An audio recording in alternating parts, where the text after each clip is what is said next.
Ta-da! You are being recorded. I will be on my best behavior, which sadly is not really very much different from my worst behavior. I don't know. You could think of that as good behavior, right? Because then you never get that far from good behavior. Well, yeah, that's sort of a glass half full take. I might say from the glass half empty perspective, I never get very far from my worst behavior either. All right, so tonight we have GeePaw Hill. He'll be giving a fun little talk on steps and value in change harvesting. I'll let him talk about all of those words. But first, just so everyone knows about RockDev assets, we have rock.dev where you can see upcoming events and subscribe to a feed. We're actually going to be making some changes to this site. Thank you to Kendall for finding things that replace the need for having these forms here, like some Slack built-in stuff that's been added. Also changing the iCal feed to something that Meetup now provides. When I first built this, Meetup did not do that, so I'm super happy that is available. Also, GeePaw has his own little site and his own little community. You can join the Camarada. I can also let him explain what that word means and the history behind it. If you showed up early enough in the pre-chat section, he was telling me about that word. I've never heard of it. It's kind of cool. So yeah, also, this event is being recorded. So, I mean, don't say anything you don't want the world to know because it will go up on YouTube. Here is one of our recent videos, Intro to Elastic. I have a couple others that I need to get up. I have tomorrow off and Monday, so hopefully I'll be able to finish the edits on those. We have last week's Raspberry Pi video we'll get up here, and a couple weeks ago we had networking and Kubernetes that will also get up on our YouTube channel. I'll paste a link to this channel in the chat in Zoom here. Also, RockDev FDN, short for Foundation, as we go for our nonprofit status. We will be kind of like a foundation, so you can join here. Actually, I have to update that link. Good to know. Follow us, and you get to see a lot of stuff about meetups that are coming up. If you don't want to follow meetup.com, you can get info about them here. So with that, I just got a notification. Somebody's following me now. Thank you. Jeremy, nice. All right, with that, I will send it over to our speaker. Hi. Hey. I'm GeePaw. I know that's a weird name, but it is really what people pretty much call me. I became a grandfather at a very young age. I was just 31 years old when I was first given my first grandson. My wife's a little older. Her children were already at the cusp of adulthood when we got together. And of course, my friends and family thought it was hilarious that I was grandpa. And it morphed into GeePaw, and that's what people have been calling me more or less constantly for about 30 years. Tonight's talk is about steps and value. We're going to do it in a couple of parts, and in between the parts, we're probably going to do some breakouts. And then when you come back from breakout, give me some debrief so that I can follow, so that we can all follow what interesting things happened during the breakout sessions. And I think that's it. I think I'm ready to go. I have a friend who on the internet who is a professional chef, and due to COVID, she's not cooking professionally. And so she said, well, I will give the advice that I always use as a professional chef. Basically, 90% of it comes down to just two things. One, that's too much rice. And two, that's not enough garlic. So by the same token, I'm a professional coach. And people constantly ask me, how can I get more value faster? And 90% of my answer is you should probably take many more, much smaller steps than you're taking now. That's my default answer. I suppose the day will come in which I encounter an organization that is already taking the smallest possible steps as frequently as possible, but that day has not happened yet because the advice really is truly pretty generic and powerful. Now, that advice comes from something larger called change harvesting, which is actually about general advice about change. But for the purposes of this talk, I actually want to narrow the context. We're not going to talk about change harvesting very much. In this narrow context, what I want to talk about specifically is changing code when your app is already shipping. Okay, so that's our context. Start with a couple of definitions. What's a step? Well, a step is a gap. It's a gap in time between 2 points. And the before point is a time, and then the after point, and then the step is everything in the middle. Distributed at various locations across that timeline in the middle are the moments of actual effortful work on the step. And what is true of the step is that at the before point, we are ready. And at the after point, we are ready. And in between, we are unready. So that's my definition of step. And it isn't very, very concerning, although it leaves a lot of work to be done by this word ready. Okay, what do I mean by ready or unready? It's pretty important. We throw around a lot of words around it. You'll hear me talk about green to green, which means ready to ready. But you'll also hear people talk about shippability and things like that. Ready, to me, means this. Right now, at any given point in time, we have code that is in the field. That is, our running program is generated from some other code, this source code that we have, right? We generate the running program from the source code.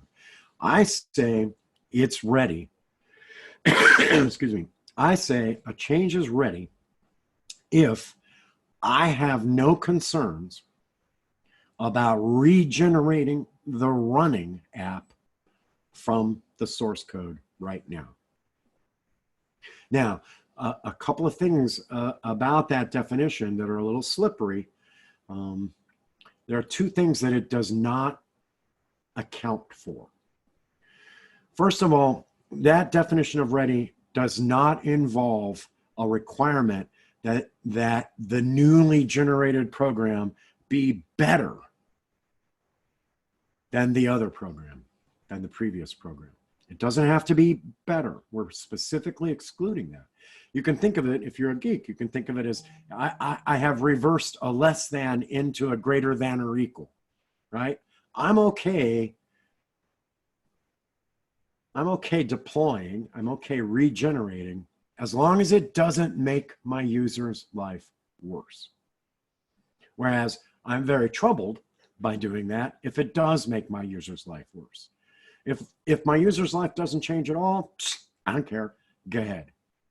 Now, the second aspect that we are also explicitly ignoring is the cost of deployment, right?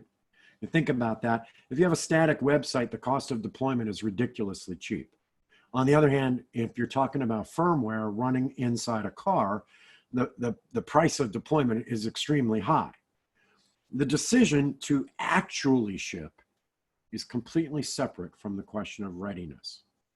That decision involves balancing the cost of a deployment with the idea or the perceived value in the marketplace of making the deployment at that time. And all of that, whoosh, out of scope, out of scope. My definition of ready specifically just means if it was free to deploy, would it bother you if I deployed it? So before I even proceed to the next piece, I just want to see, we've got a fairly small census here for now. So I just want to see, does anybody have any questions or comments just about a step is a gap between 2 points of readiness? You can raise your hand using the code or raise your hand visually or however you want to do it. I'm sure we'll figure it out. Okay, cool. Okay, cool. We're good. We're going to keep moving from there. I want to show you a picture of a standard idea of the best way to make a change. Never look at the screen while you're drawing, kids. That makes it way harder. This is the standard approach to understanding what steps are and how they work. This is your before. This is your after. It's ready at both of those points, and it's unready as time goes by. Very often in the trade, what we do is we argue about very large steps. Now, by large, what I mean is the actual elapsed time isn't shown on that picture, but a very standard, typical time would be 30 days. I'm sure you guys have seen this. I'm sure you've seen stories that are planned that are 30 days in duration. Maybe they're only 20 working days. But in most Scrum shops, for instance, that's either 4 or 2 sprints. And in that environment, that's what I mean when I say a very long arrow of change, a very large step. By contrast, the bizarre thing that I'm going to be arguing for is actually that a better approach to these sorts of changes would be like this.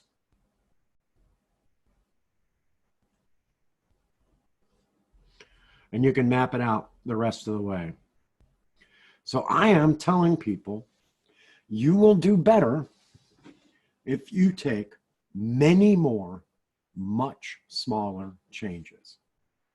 So the question arises fairly naturally, how can you say that that doesn't make sense? It is possible that some of you will even have been surprised to hear me make that case. I hope so. That's the whole point of me having talks like this, is that you find things surprising. It doesn't astonish me that you're surprised, because our trade is deeply, deeply invested in the idea that you get more value faster by taking fewer and larger steps. I get more value if I take bigger steps. Here's the thing. That's not true. Sounds good, looks really good on paper. It's what we call an idols of the schema, where the theory is so much more attractive than the actual practice and the actual data that we'll ignore what we have learned in the trade and concentrate on getting the theory right. So instead, I'm going to show you an alternative way to think of it. And in particular, I'm going to take that theory and I'm going to say that it has 2 really significant problems as a theory. Problem number 1 is that it does not take into account nonlinearity. Problem number 2 is that it does not take into account the value that is inherent just in a step, just in the fact that there's an A and a B and a gap between them. All right, let's do first the nonlinearity thing. When we're done with the nonlinearity, we'll take a break and actually talk about things a little bit more. First of all, what do I mean by nonlinearity?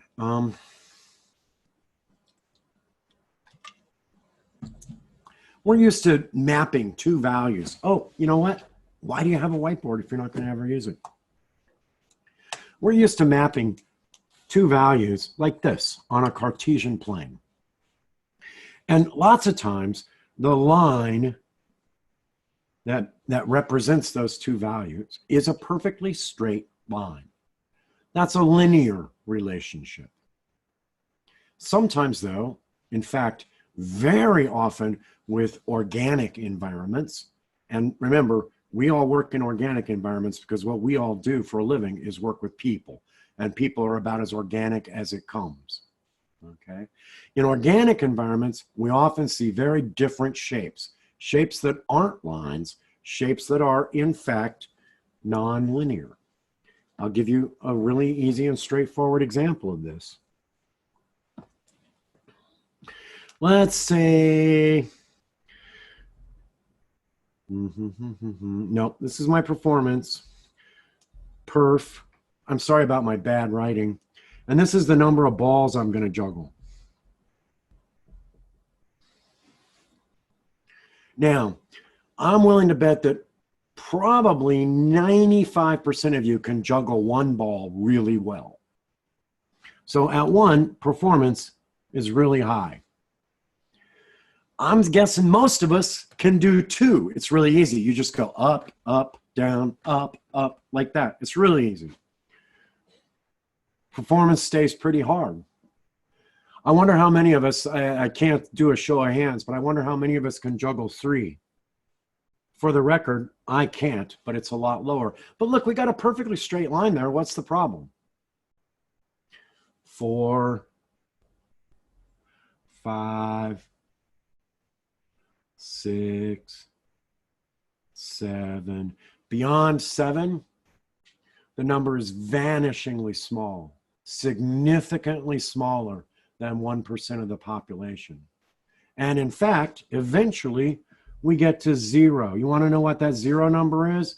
It's 12. No one ever has juggled 12 balls twice around from the starting ball. No one. The Guinness Book of World Record holders says 11 is the maximum number of balls that have ever been juggled like that.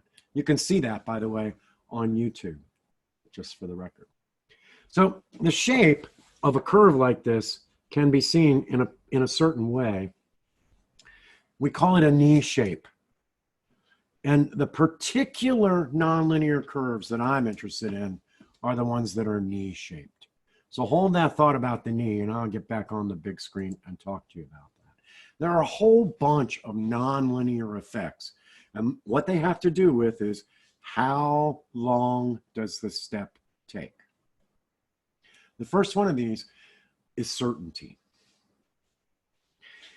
How long is the step versus mapped against how sure am I how long it will take? Not how sure I am. How long will it take versus how long is the step? And that curve goes just like this. Little linear part that slowly slopes down, and then whammo, it dives. It just dives. Another example, the mental bandwidth of a human being.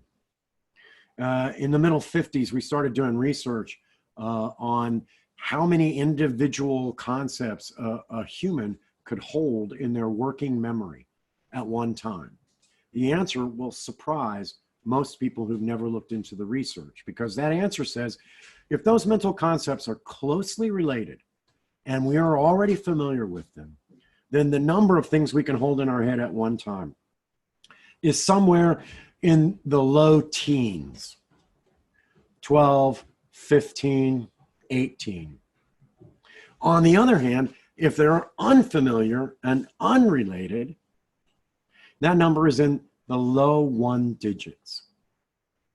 Now, the founding paper that started all this was by a guy named George Miller, and Miller's paper in 1954 said 7 plus or minus 2. In other words, that the range was from 5 to 9 of those independent, unrelated concepts. But in fact, the experiments that he's conducted have been conducted with lots of variety and variant and study 10,000 times since 1955. And what they're going to tell you is this: he was completely wrong,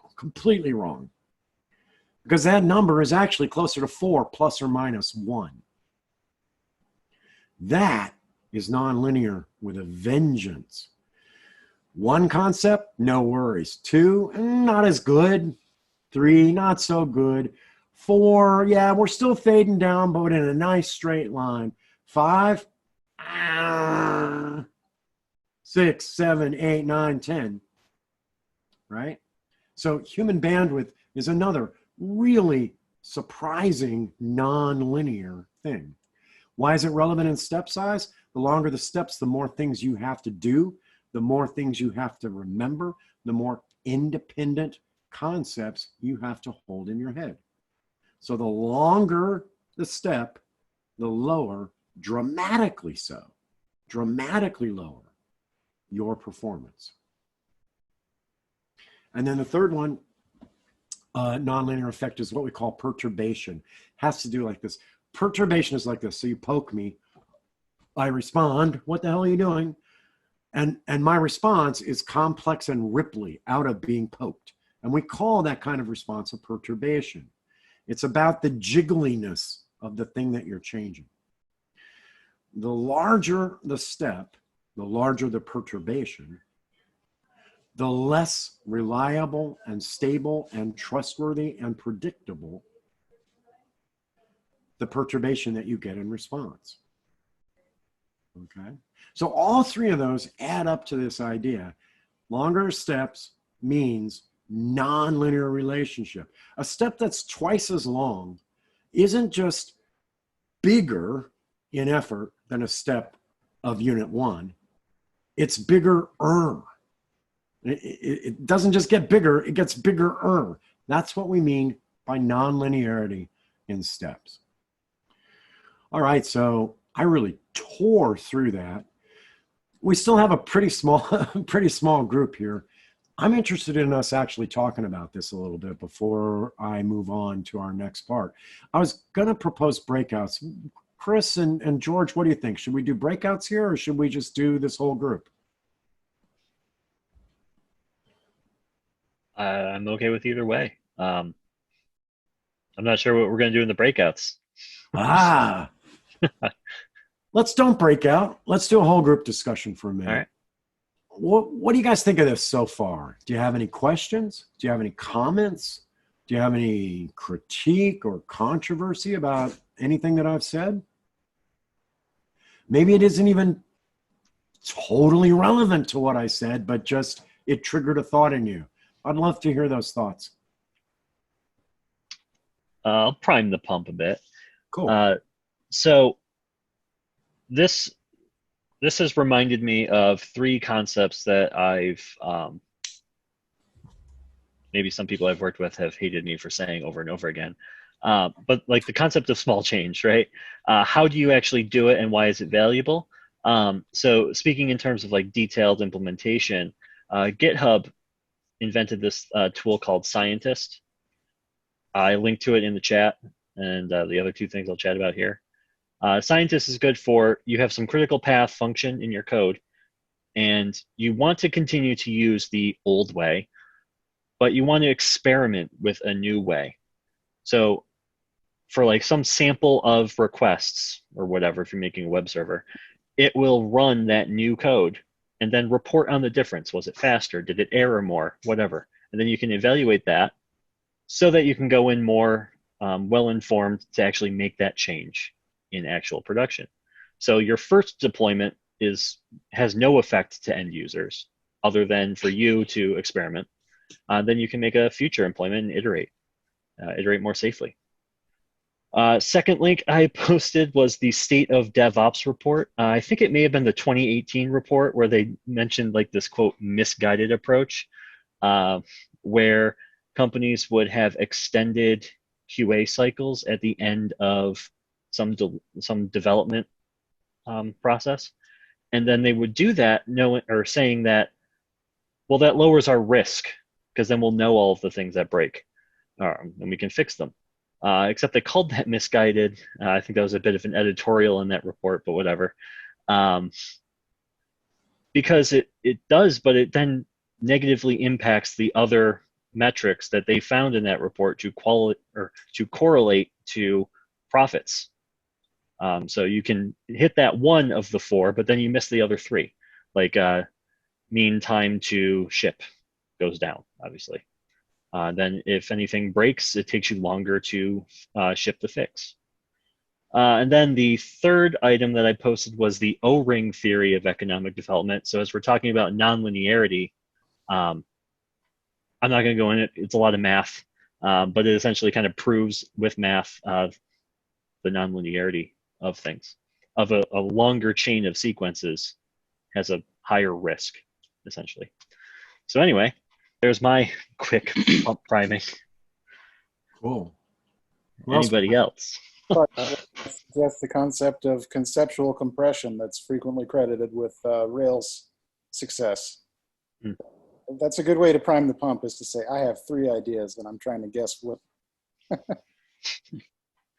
Yeah, whenever you're making listicles online, you're supposed to have an odd number, so that's why I picked 3. Well, go my ahead. But my question is, George briefly touched on it. When you're trying to implement this, my mind anyway goes to, okay, so we're going to ship the nightly build, but we have this QA problem in that, we don't get through QA on the nightly build, at least the QA that's, think we need to ship. So, how in practice do you get around that? So that's a killer question, and it's a good question in terms of really taking that argument I made and pushing it into the nitty gritty of shipping code.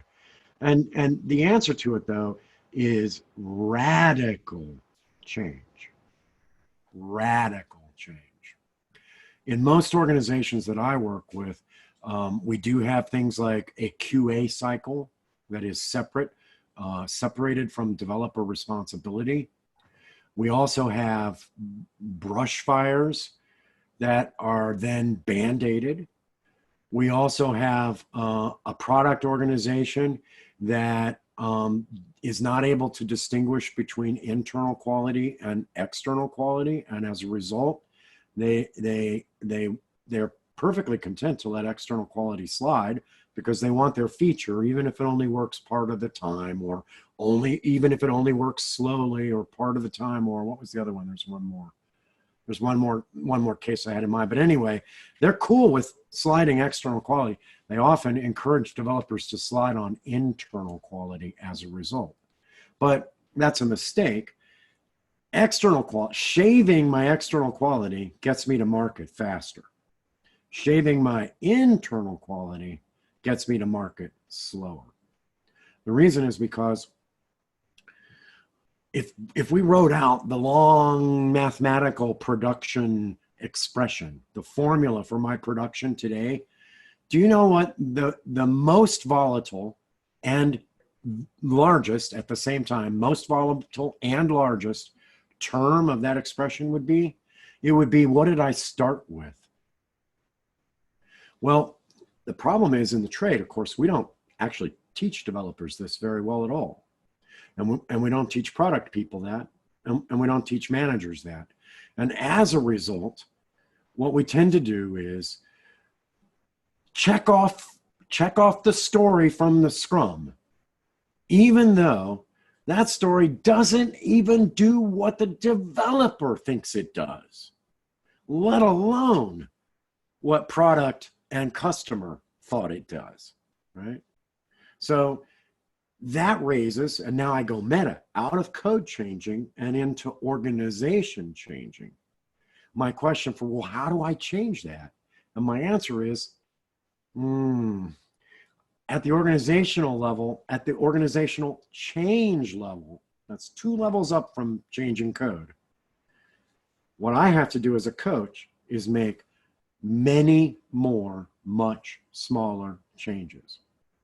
What organizations do, though, is they install a system, right?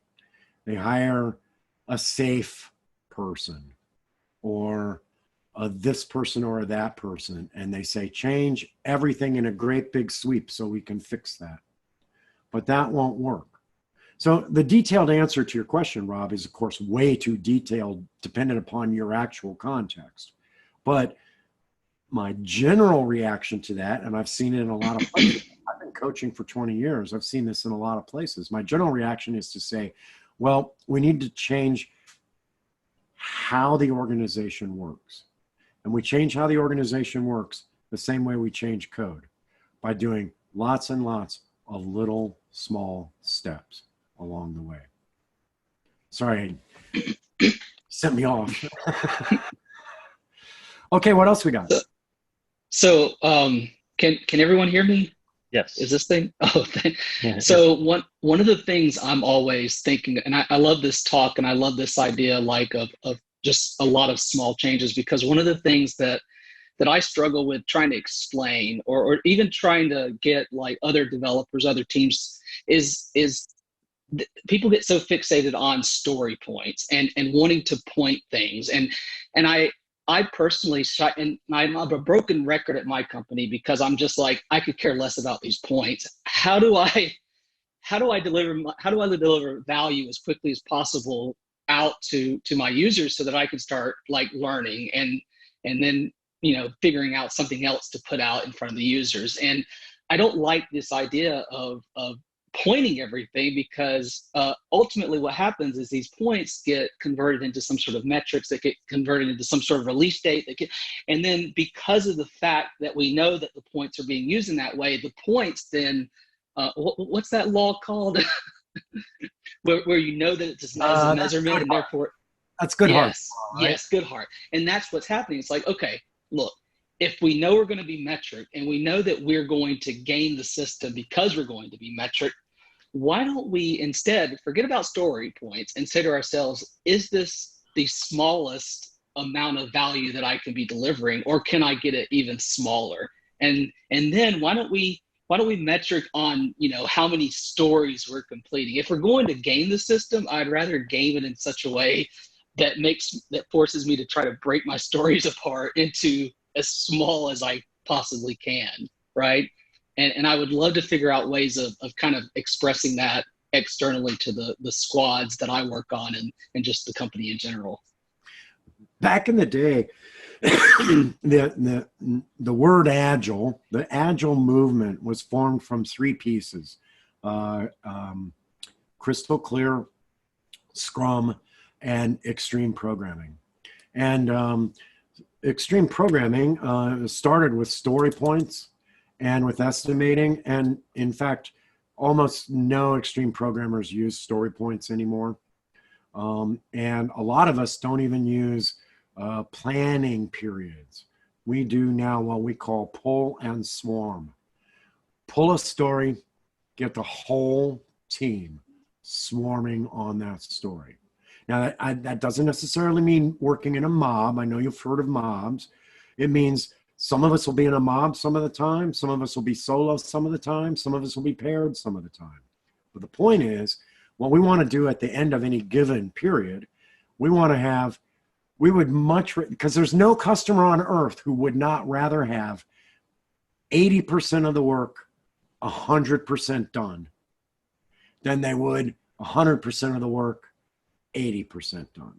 And yet, in Scrum organizations all over the world, what is most often delivered by the way it is being implemented, by the emphasis on story pointing, by the emphasis on metric rather than value, the way it is being implemented actually delivers routinely a sprint in which 100% of the stories are 80% done, which means, of course, I can't ship anything.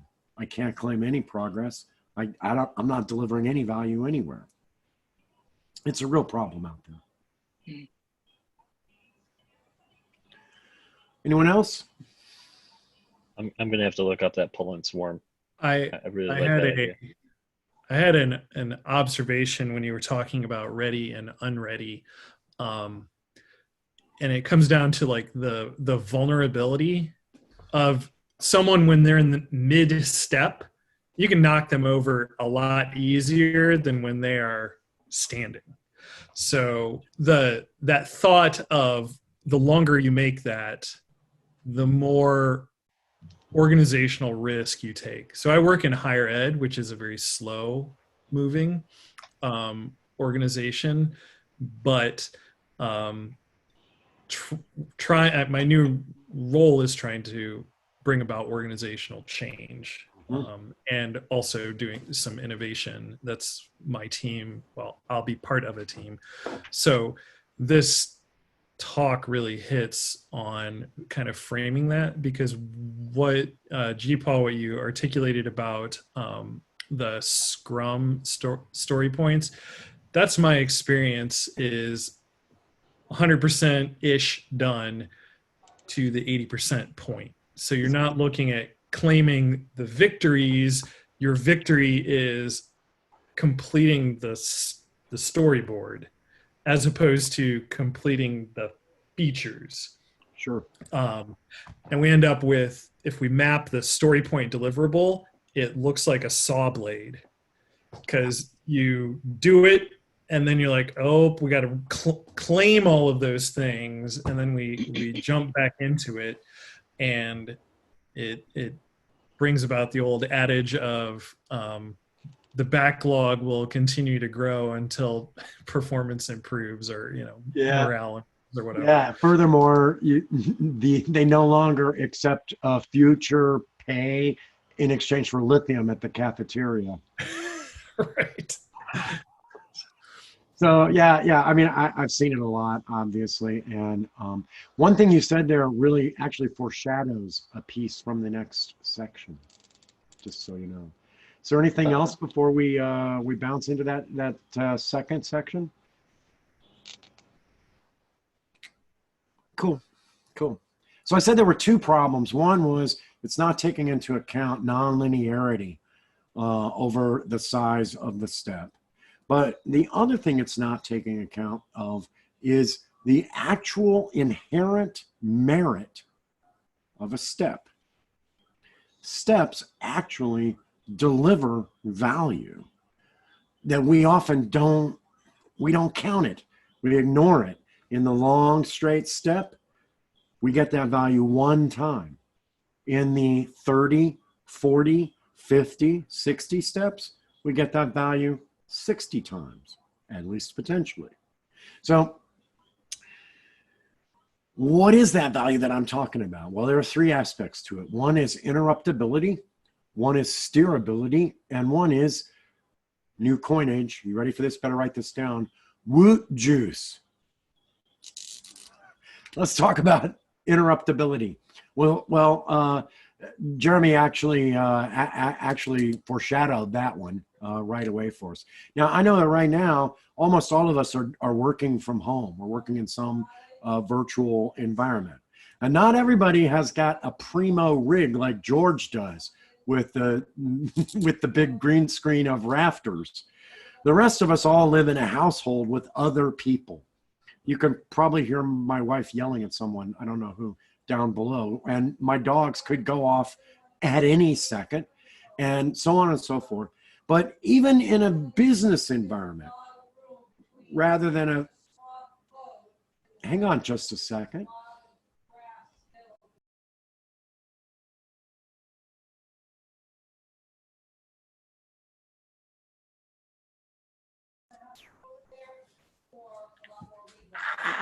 Even at work, though, interruptibility is a real thing, right? So you got a meeting in 10 minutes. You've got a lunch date. You've got a colleague who comes up and asks you a question. You've got all sorts of things. And if you are in the middle of your step, that is the worst possible time to interrupt you. In fact, what it usually does is it resets the clock back to about 5 minutes after you started. Because all the pieces get scattered all over the floor, and you have to collect up all the pieces and pull your chain of thought together. And that happens, like I say, it happens even more at home. I thought that was a brilliant example, didn't you? You know, I did not stage that. And probably Wally and Molly will be up here on me inside 2 minutes. But anyway, the point is, interruptibility is actually a huge value. Because we do have families, we do have hours, we do have meetings, we do have phone calls, we do have all those things. And if every one of those sets us back, then we're in trouble. But remember, when I've processed a step, I'm at ready. And everything that happened before I got to ready, in between the two readies, done. It's caught. It's captured. I don't have to think about it at all because I'm at ready. And when I come back to my problem starts from ready. So that's interruptibility. The next thing, very closely related, is steerability. I don't know the sorts of organizations that you folks work at, but in my time, I've spent time at organizations where we will lay out a quarter's worth of work in this festival of ass clownery called the release planning train. The release planning train will lay out a quarter's worth of work for 40 teams. And on the third day, somebody will say, you know, if we could change these two features this week, I could close a $19 million deal. That's steering. That's saying, oh, ooh, let's go snag that $19 million, baby. Same principle as interruptibility. I can't steer if I'm not ready. But I can steer if I am ready. The more often I'm at ready, the more open I am to responding to the world around me, to being able to steer a change. Now you can say to yourself, well, we didn't get our release train done, but it's okay because we got it. Each time we hit ready, we were at a convenient stopping point, and we can easily bounce right back over to that new deal, handle that new issue. Now, it isn't always a new market situation. Sometimes it's a brush fire, right? And I'm sure you guys have experienced this. A brush fire comes up, and you go and you study the brush fire. Quick like a bunny, you paste a Band-Aid over the particular outage, but you also simultaneously realize that outage is going to happen over and over and over again because the thing we just fixed with that Band-Aid is rippled all through our code base. Unfortunately, if I'm in the middle of another step, I can't do anything about that. I have to finish my step, or else I have to throw away all the work that happened since the last ready. That is steerability. So we've got interruptibility and we've got steerability. The third one, woot juice, is hilarious to me because, okay, I used a funny word there, and I hope it made you smile when you think about woot juice. Woot juice is what you get when you go, yeah. It's the celebration. And I don't mean celebration like some bogus corporate party thing. I mean,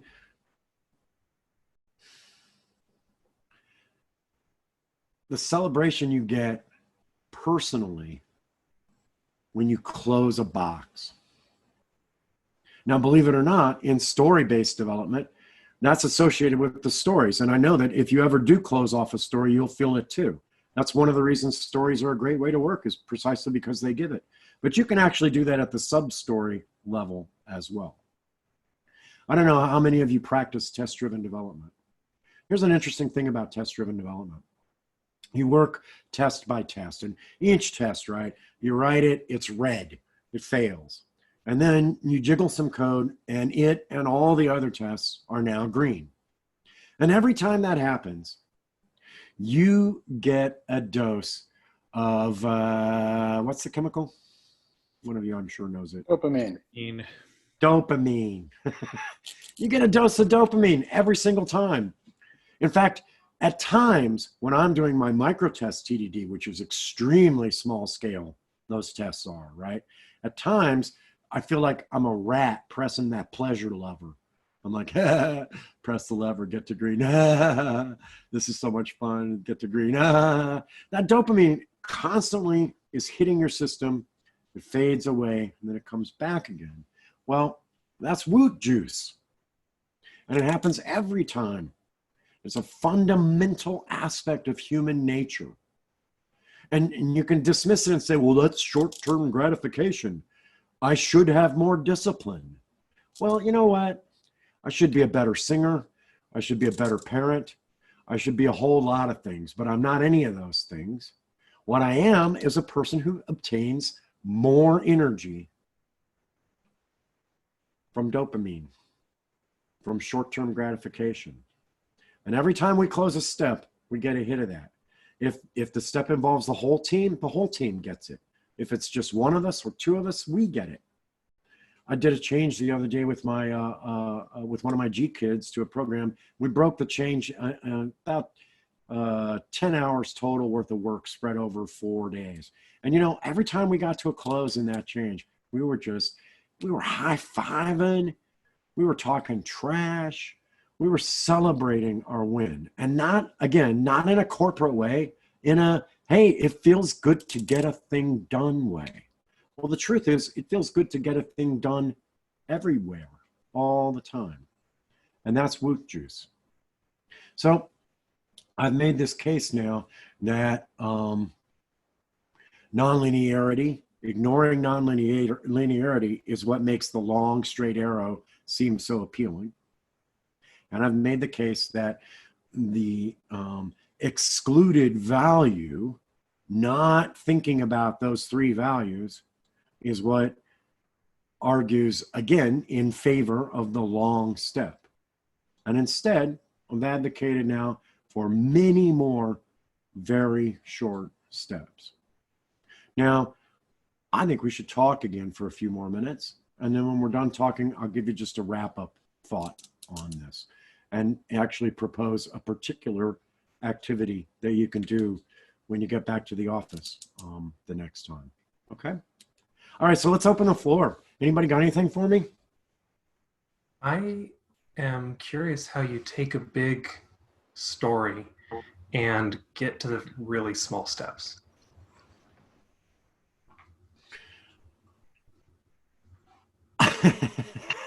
So the first thing you do almost always is just trim a ton of fat out of it, right?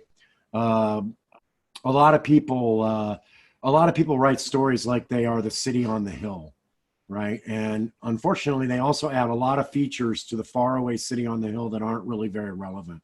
Another example from working with my G kid, that we were talking about how to do an online registration system for this particular app. And his mind immediately went to the question of, how do we let you reset your password? How do we send automatic emails on registration? How do we do this and that and the other, right? Pretty hefty story. Allow sign in. Got pretty heavy. Okay, and so being the crabby elder, I asked the question, how many users you got? It's like, oh, I don't know, 10, maybe 12. So how often do they need to reset their passwords? You get the point. The point is, none of that is actually necessary to the story of give me a sign-in. So that's the first step, is just hack away at the fat, right? The excess, the stuff that you might want someday, but you don't actually need now, just because Twitter can do that doesn't mean that your 10-user application needs to be able to do that. A lot of the force that drives product teams to ask for the maximum from their developers is actually the experience that they have, that anything they leave out the first time will take a year and a half to get in on the second time.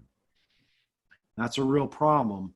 We addressed that the same way we addressed the stuff that I was talking about earlier, with a whole lot of little changes in our lifestyle and the way we approach things as an organization. But the second piece to that is to remember the extreme importance of switching the greater than to a not less than. It's okay with me if as long as the step doesn't make my user's life worse. It's okay with me if it doesn't appreciably improve their life. All I need to know is it didn't make it worse. And that frees me up. I know that in the large scale software development world, we have this sort of hierarchy, and then there's all these angry people telling you, you do that, that's a task, not a story, and things like that. But the reality is it all amounts to work, and it all amounts to people at keyboards changing code. And I'm okay making a change and having it celebrated by 3 new tests and no new improved functionality by my user, because of the reasons I just described. So learning that technique is then the next way we shrink things down so that they're small enough to be doable. All right, I went on for a while. Go ahead, Jim. I have an add-on for that one, Brian. Another one that's really helpful is, so the stories that I have often seen my sibling team generate are very terse. And having someone articulate what does done look like, really, like, and saying it out loud and writing it down really helps, because you're going to start hearing a lot of ands, and that's a natural place to break the statement. Done looks like the user can sign in. You know what? We've already made the 10 users. We gave them a password. We sent it to them. We handed it to them. We knew them, but they can now sign in. And they can change their password, and they can set their password, as you start doing that. The articulating what done looks like also cues you up to write your tests, which help frame kind of that integration or functional test, depending on how you slice it, which really starts to narrow down that piece. And you can start to say, oh, in order for me to get that done, I'm really going to have to make sure that I have an automated test suite that runs. There's a really small victory that you can get there. So that's my thought. I agree, Jeremy. And further, I would say that don't mistake me. Just like the earlier question, we're talking about significant amount of differences in some organizations in terms of showing the devs how to actually work in that way, in terms of showing product why that way is better for them, in terms of showing customers even why that way is better for them. And I'm not trying to say, well, we can just flip a switch and do this overnight. It never works that way. What else we got? Oh, even kind of to that, when can you ship, right? If I have a feature that's going to require some CSS changes, right, and I'm only adding new CSS classes, I can ship that immediately. As soon as that hits master, I can ship it, because no code is currently using those CSS classes. So just ship it. If you're making new classes, I think in like trunk-based development, they call us like branch by abstraction. If you have a new class that isn't being called yet, it's not being called. Just ship it. Who cares? It's essentially dead code. So you can get these things out, and they don't have to hold up other things that you may have in the pipeline. And then you start to use them, maybe use scientist or something, to get them. You can go back to that. You can just keep pushing. Doesn't matter. Just push it. Because you're managing risk in other ways. So to take those two examples, the CSS and the unused class thing, I reverse the genders on this joke because I get tired of old sexist crap. But there's an old story about a queen who had 1,000 consorts, each more brave and handsome than the next.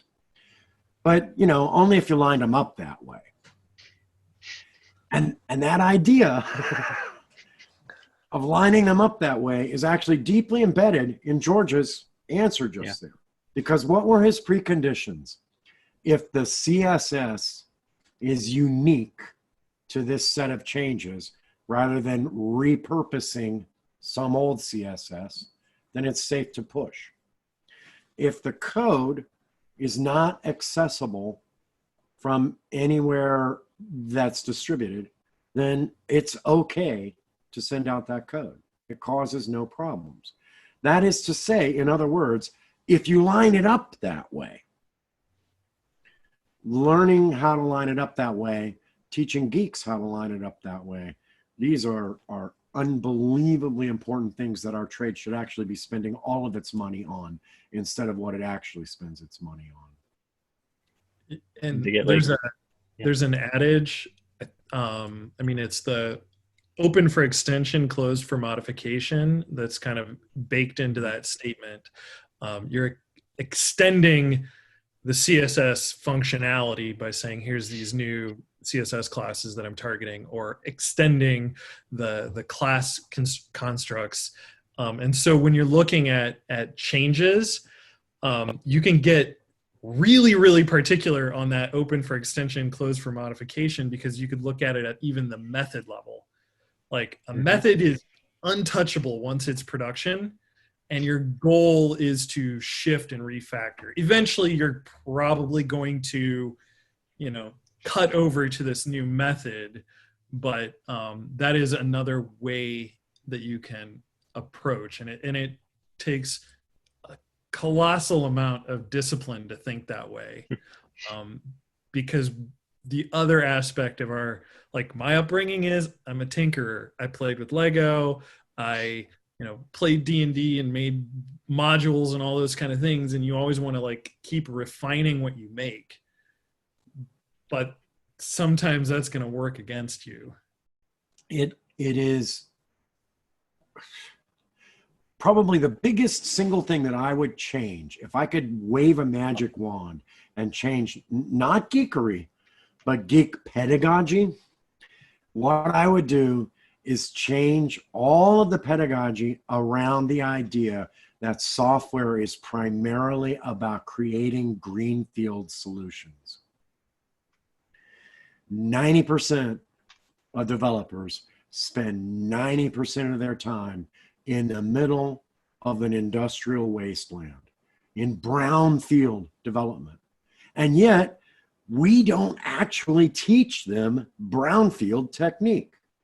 We teach them, here's a list. I mean, even if we're doing it step by step, we still teach them whatever change you make is just going to make everything better, and you never have to worry about whether it will make things worse. You never have to worry about staging your changes. You never have to worry about interaction effects. And yet, most development, most of the time, isn't addition, it's change. I don't get blank pages in this trade very often. And when I do, what I usually do is scribble on them in the first day, so much so that they are no longer blank after one day. If I could change one thing, it would be how we teach that aspect of geekery. I posted a link to Sandy Metz's rules for developers. Excellent.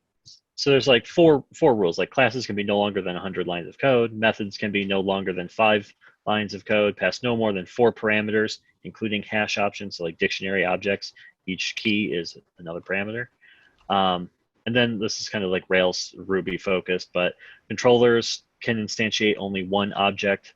Therefore, views can only know about one instance variable, and views should only send messages to that object. But anyway, back to the first 3.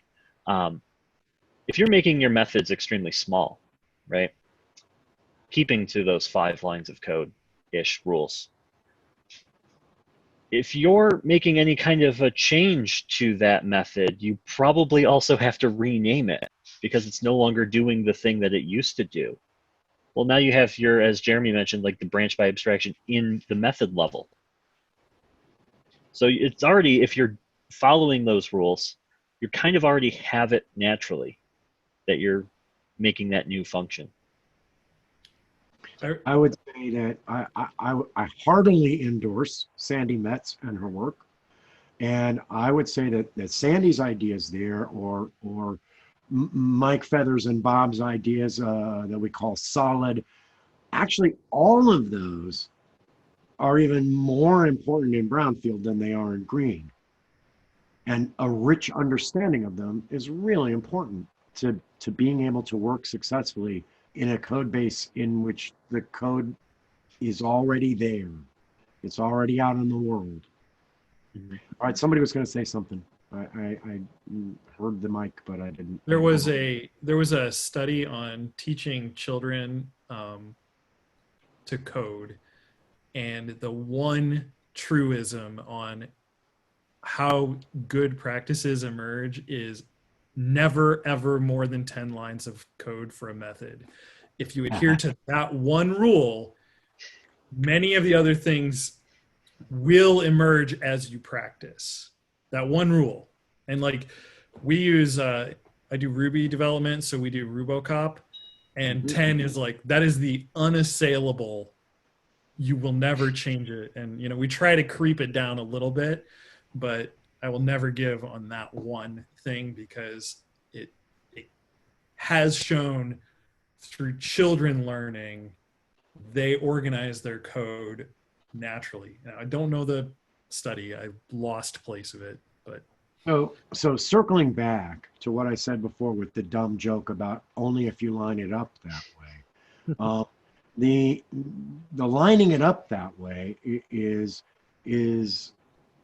a pretty major theme for me in a lot of the work that I do when I work with developers. And the 10-line limit is often tremendously shocking to developers in the field. Have you ever worked with one of those folks who has, they've taken their 24-inch monitor and turned it this way, and they're using a 4-point font from God knows where, so that they can hold 200 lines of code on the screen? Well, the only reason they need to hold 200 lines of code on the screen is because they lined it up that way. It's because they wrote a 200-line function. If you don't write a 200-line function, you don't have to do that. And what's amazing to me is that this theme occurs over and over and over again.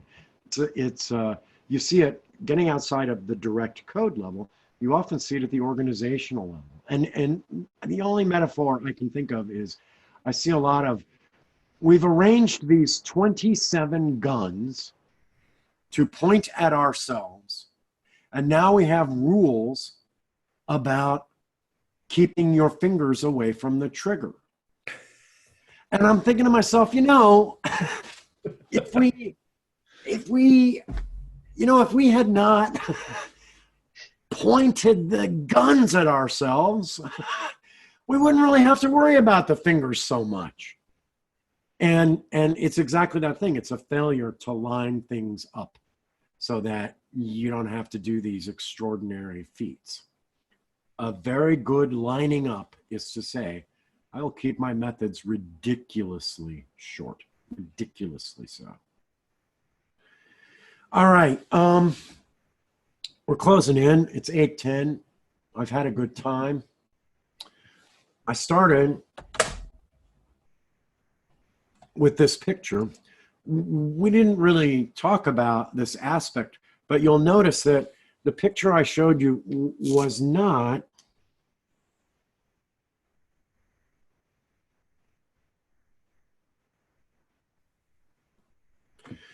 this picture. In other words, it isn't just that we take the straight line and we break it up into steps, each one of which is directly, precisely aimed at our endpoint. This guy I actually showed you, the second guy up here, not the third, you'll notice that it jumps around all over the place as it works. Everybody can agree to this third one. The hard part is getting them to accept the value of that second one. That value comes from recognizing these nonlinear effects and the value that they're ignoring when they do this. The nonlinearity is what gives you the very straight curve number one, or line number one. Okay, I accept nonlinearity, but somehow I think I'm going to outwit it by always taking every step along a perfect straight line towards the end. But as George mentioned earlier, we have actually a tremendous amount of math that shows that that's not possible. You can try, but you can't do it. Beyond a certain scope, the nonlinearity kicks in. Beyond a certain scope, the rewards that you get from actually practicing steps disappear. Because of that, you wind up with something that looks far more chaotic, like that middle curve, but is actually considerably more successful in practice.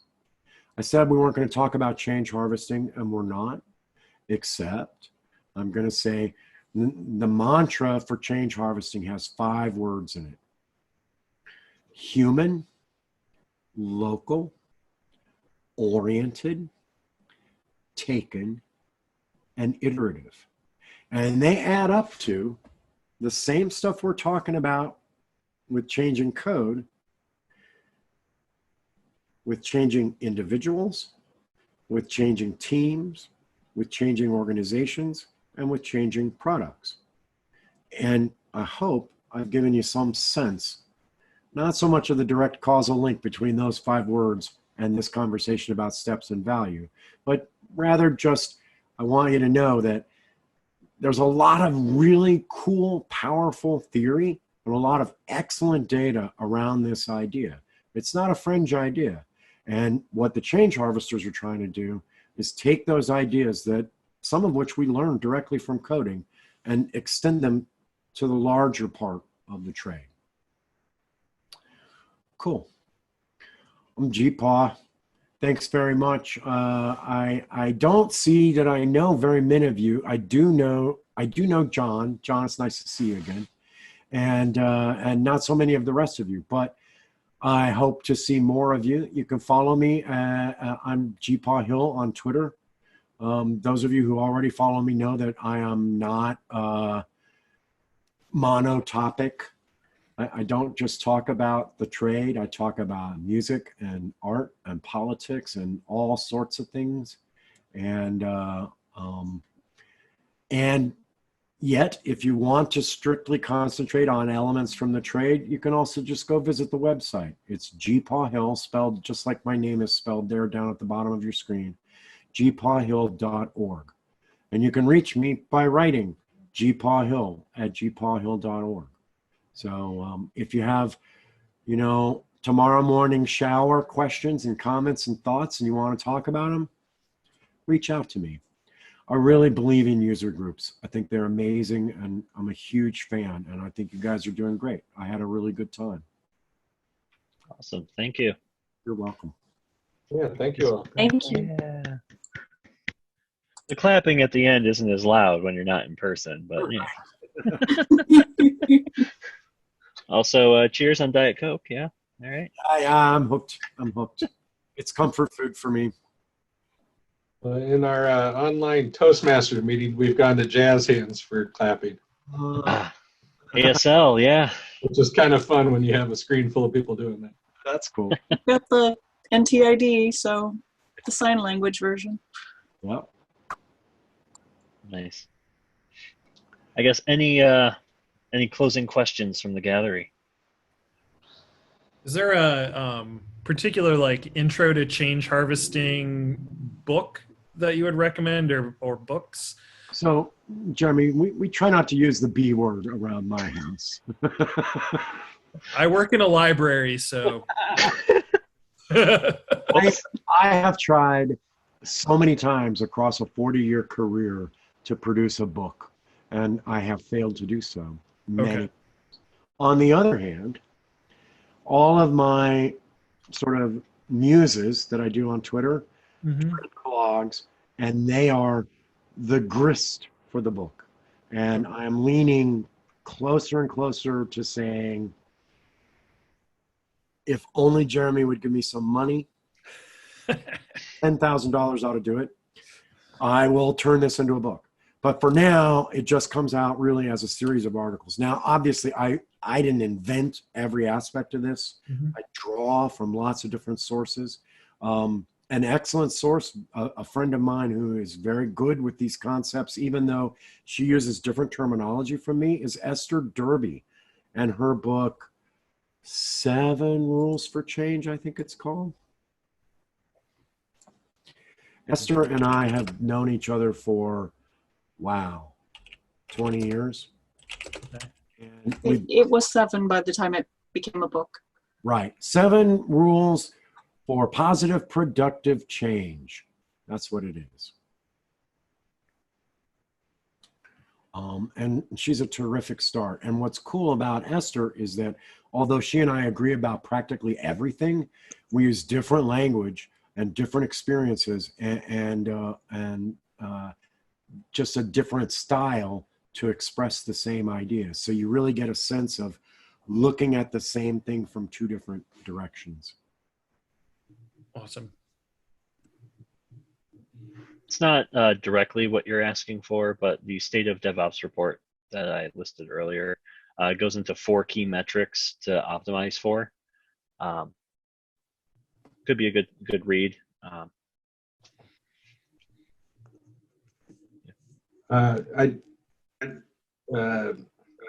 J.B. Rainsberger has a course on surviving legacy code, where he gets into some of the evolutionary design concepts, which same concept that GeePaw is talking about there. I found that course pretty helpful with different approaching problems, and not falling in love with your code and making much smaller changes that stay done. So that'd be another resource I would recommend. Strongly agree. So far tonight, we've mentioned Sandy Metz, Joe Rainsberger, and Esther Derby. And all 3 of those are huge, huge wins. Follow any of them, read everything they write, talk to them. I know Esther and Joe are both quite active on Twitter.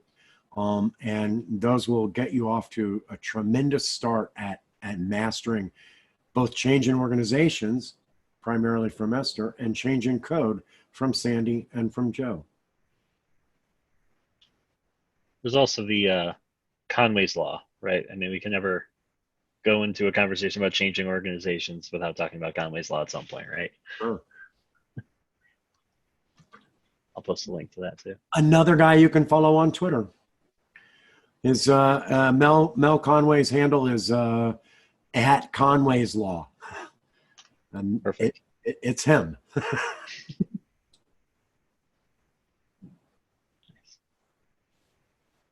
Just one kind of thought related to the, maybe a little bit different, but what you said also seems often applicable about like the structure, how things are structured as well. Like the more modular things are, the fewer, relationships between, components or whatever, maybe the fewer conceptual things you have to like keep in your head. And, the easier it is to change things when you have a really well-defined interface. Absolutely. Absolutely true. And, one of the reasons that I use TDD is actually because my inherent laziness actually forces me to my laziness plus TDD, and I do a particular kind of TDD. You can read about it, test-driven development. That actually forces me to create designs that are small enough that they're easy to test, which also means small enough that they're easy enough for me to do. Yeah, the thing that I found as I was developing is going back to the pedagogy of when we talk about a lot of like the object-oriented mindset and construction, we use nouns, and we want this taxonomy, and we want this glorious hierarchy. And that adherence towards nouns really, really hurt developing systems, because once I shifted towards making them verbs, my classes are verbs, it really opens up a much more rich interaction. And I start thinking about, okay, what a verb implies things in motion. What are the objects that are moving in motion? And that really helped kind of think through the things as well. An interesting thing, Jeremy, is that you and I will get in a lot of trouble for saying that out loud, but I happen to agree with you. It solved so many things. And yeah, this book, Corey Haines, the Understanding the Four Rules of Simple Design, Yep. had a lot of that. And it just, when you get rid of the pedagogy, and the other part that I wanted to say on your zigzagging line is, if you look at the total distance moved, it's significantly further, and the surface area, like on that 2D plane that you've explored, is much higher. Like you've seen more of what's there, and you've been able to capture those victories along the way. So I really like that map speaks very quickly to me of why that change is valuable, because it's entirely possible that you don't want to go over here. You went up here and you're like, oh, that up there is way more attractive. That is a point I'm going to add to the presentation. Thank you. And as far as Corey goes, another person we're mentioning, another person I strongly advise you to read. Corey actually retweeted and said, he said something very sweet, something like, oh, everybody wants to hear GeePaw talk. And I almost shot back at him. Well, yeah, talk to my family about this, because they sure as hell don't want to hear me talk. But yeah, Corey belongs on that list of people down in the guts of the code who I trust the most. And he and I have had, again, a long, fruitful set of conversations and wranglings over the different things. I love the 4 Simple Rules of Design book. Yeah. Okay. Let's see. I think I might be about done. Are we about done? What do you think? Sure. Yeah. I mean, if there are no more questions, I mean, we can talk forever, but I mean, I know you probably want to go home or have the other people talking in your house actually be able to talk in your vicinity. Well, there's that. And then there's the fact that before I get up and give a talk, right, I can't eat. Sure. Yeah. I slow down. Like, Right. You know, so I actually have a whole plate full of enchiladas. Nice. Oh, I'm getting dinner right after this. That's actually a great question. Where in the country are you right now? I am in Central Virginia. I live Okay. I live in an aging hippie community in Central Virginia, about half an hour outside of Charlottesville, Virginia, right sort of in the middle of the state. Okay. Sure. Up in the foothills of the Blue Ridge Mountains. Nice. Well, let you go get some dinner. Cool. Thanks for speaking to us tonight. Yeah, absolutely. Thanks, guys. I really enjoyed it. Thank you. Thank you.